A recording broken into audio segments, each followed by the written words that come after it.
Israel में एक जवान था जिसका नाम किफल है, बहुत बड़ा बदमाश है। और उसकी बदमाशी क्या है, वो गरीबों की बेटियों को लूटता था। एक दफा उसने 60 दिनार में किसी मजबूर बेटी को खरीदा, खलवत में उसके पास गया, देखा तो वो रो रही थी। किफल समझता था कि मेरे पहलू में आने वाली हर बेटी बेगैरत होती है, लेकिन यहाँ बरसते आंसू देखे तो कदम रुके। सवाल करते कि क्यों रो रही हो? उसने कहा, किफल मैं शौक से नहीं आई, मुझे भूख तेरे तक खींच लाई है, मुझे गुर्बत तेरे तक खींच लाई है। यहाँ एक जुमला अर्ज करूंगा, जब मालदार लोग, जब सरमायादार लोग, जब वडेरे लोग गरीबों का हक नहीं न देते तो फिर गरीबों की बेटियां नीलाम हो जाती हैं। ये डायमंड मंडियां, ये बाजारे हुसन, ये कोठे, ये कंजरियां उस वक्त बनती हैं जब हम इनका हक नहीं देते। आज फख्र है कि बहुत बड़े जगीरदार हैं, बहुत बड़े जमींदार हैं, तिजोरियां खजानों से भरी हुई हैं और उनके हमने मुंह भी खोले हैं, पैसा पानी की तरह बहाते हैं। माशरे में हम दरिया दिल मशहूर है, लेकिन दौलत कहाँ लुटाते हैं? जहाँ नफ्स को हज मिलता है। मैं एक देहाती हूँ, हमारे देहातों में मेले ठेले का माहौल होता है। कुत्तों की लड़ाई आई तो 50,000 वहाँ दे दिया, क्रिकेट मैच आया तो 1 लाख का इनाम वहाँ दे दिया। जहाँ नफ्स को हज मिला हमने दौलत का मुंह वहाँ खोला, और जहाँ दौलत लुटाने से रब राजी होता है, उसकी रहमतें बरसती हैं, वहाँ गफलत की पट्टी।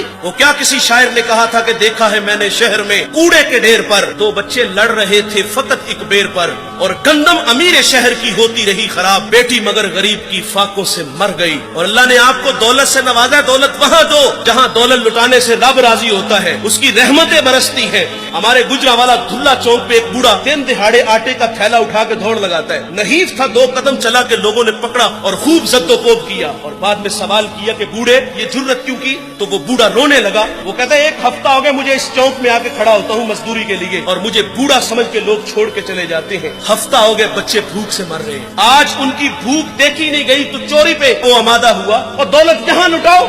ये नवाए वक्त में एक खबर छपी थी, कमालिया की बेटी वो शादी के काबिल थी, एक रिश्ता मिला, उधर से बारात आ रही है, इधर बेटी वाले तैयारियों में। हमसायगी में से किसी ने शरारत की कि जिसके घर में आ रहे हो वो अपनी बेटी को चंद जोड़ों के सिवा और कुछ भी नहीं दे सकता।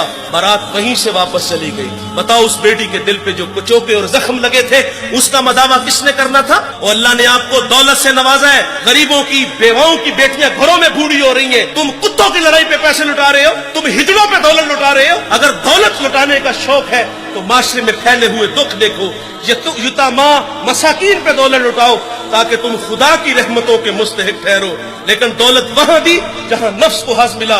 जब उस बेटी ने कहा, किफल मुझे भूख तेरे तक खींच लाई है, ये एक जुमला किफल की हदायत का सबब बना। दिल के आईने पे चोट लगी, किफल रोने लगा, हाथ जोड़ के कहता है, बहन मुझे माफ कर दे, तू जिस इज्जत से आई है उसी इज्जत से वापस घर चली जा, और मेरे लिए दुआ कर कि मैं बड़ा ही कुत्ता इंसान हूं, अल्लाह मुझे माफ कर दे। वो बेटी घर चली गई और उधर तकदीर का कलम चल गया। उसी रात किफल को मौत आ गई। सुबह हुई तो जमाने ने किफल की दीवार पे ये लिखा हुआ पड़ा था कि अल्लाह ने किफल को माफ कर दिया है। वो माफ करके राजी होता है। भाई कोई बंदा मरने से पहले आ जाए, हाथ जोड़ के कह दे कि या अल्लाह आज के बाद गुनाह नहीं करूंगा, ये उसका वादा है कि जो मेरी चौखट पे 2 आंसू ले आता है मैं उसके गुनाह को लोहे महफूज से मिटा देता हूँ। इस वीडियो को शेयर जरूर कीजिए, हो सकता है आपके एक शेयर से ये बात किसी के दिल में उतर जाए। जज़ाकल्लाह।